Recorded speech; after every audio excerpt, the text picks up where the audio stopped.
Hey guys, so for today's video, mag-unbox tayo. Got something new from Honor. This is called the Honor 400 Pro 5G. So ayan. So far, this is the consider na lang natin na big brother ng Honor 400, which was also a really good phone if I can say so myself. Pero ito na nga, buksan natin siya ngayon and tingnan natin kung ano yung laman. And para masimulan na rin natin magawa ng official review for the channel. So, ito na ang front box. Ayan. It's the side.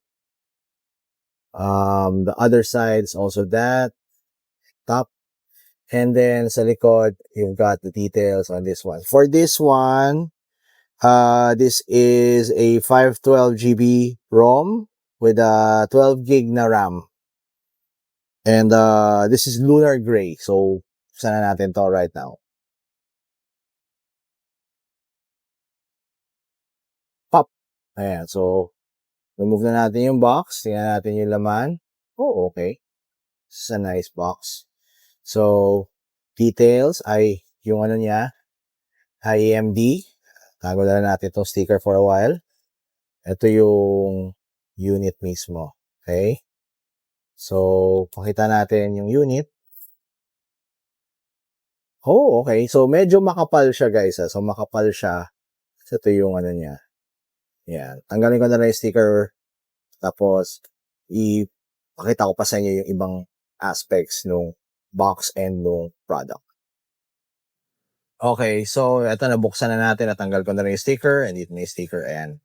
So, tingnan natin kung ano pa yung laman ng box. Okay, so meron tayong, syempre, dito na yung usual natin, usual stuff. Pero ito yung pinaka nasa base ng kahon, ayan. As you can see, may wall charger and then may USB Type-C cable. Okay? So, standard na yan. Tapos, nandito yung guys yung SIM ejector. Ito. And, ano pa laman ito? So, standard naman na siya for unboxing na, ano eh, laman, same laman din naman. So, ito yung, warranty ba to? I think this is the user guide. Ayan. User guide. Tapos, meron din siyang libreng jelly case. So, thank you, Honor, for sending that. Ayan. So, ito yung jelly case. So, balikan natin yung actual unit. Ito yung unit. Kunin natin. Here we go. So, yung unit is Lunar Gray, as you can see here. And, very, very smooth naman yung finish nito. Hindi siya matte, pero unit, standard plastic lang. Pero still, maganda yung design. It also has the, actually, triple camera na to eh. Okay, triple camera setup, as you can see here. And then you have the Honor logo here, embossed. Hindi naman siya ganun ka-screaming tulad ng nag-a-adjust yung AI. Ayan, Honor. Tapos ito yung front of the screen. So, okay. So, dalawa ang camera niya. Ayan, as you can see sa Pro, dalawa ang camera ng Honor 400 Pro 5G. Tapos on the side, you have the buttons for the power and of course the volume. Ano ba? So may speaker dito sa isa, ayan, as you can see here, and another one dito sa baba. So multi-angle yung bato ng sound. On the left side dito wala naman. Tapos nandito rin sa baba guys yung SIM ejector, yung SIM tray and yung USB port. Okay? So buksan na natin siya ngayon para makita na natin kung ano pa yung mga laman. So ito pina-power up lang natin. Ayan.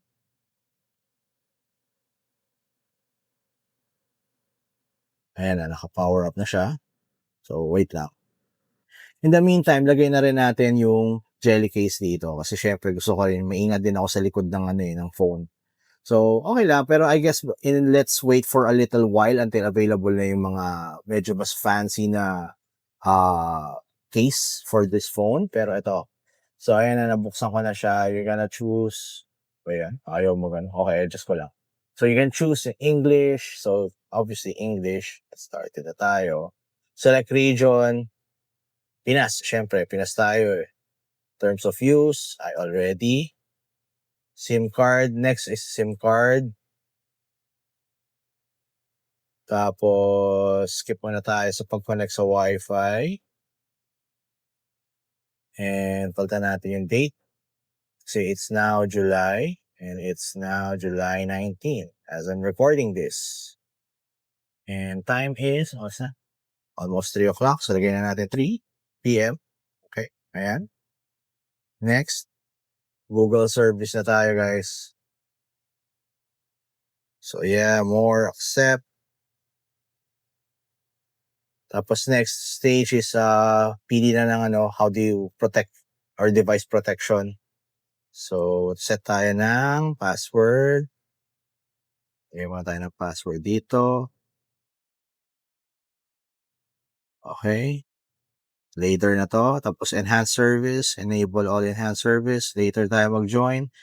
Ito na yung next na importante. System navigation. I usually go for the 3 keys. Mas madali para sa akin. And we're all set up. Ayan na. Now, first thing kailangan natin makita is gaano karami yung laman. Oh, ito pa pala. So, ito yung options mo when you're gonna do the drop down. So, next. Okay, so ito yung notification niya is bandang left side, tapos bandang right side yung settings. Alright, so punta tayo sa settings, guys, and then I'll show you yung storage na laman ng Honor 400 5G, 400 Pro 5G. So, tingnan natin yung storage. Ito yung storage. So, available upon popping it up and open it for the first time. Ito yung total. So, 48614 GB available. So, may mga images, may mga videos, may konting apps. 1 GB yung apps and system is 14. So, okay lang naman siya.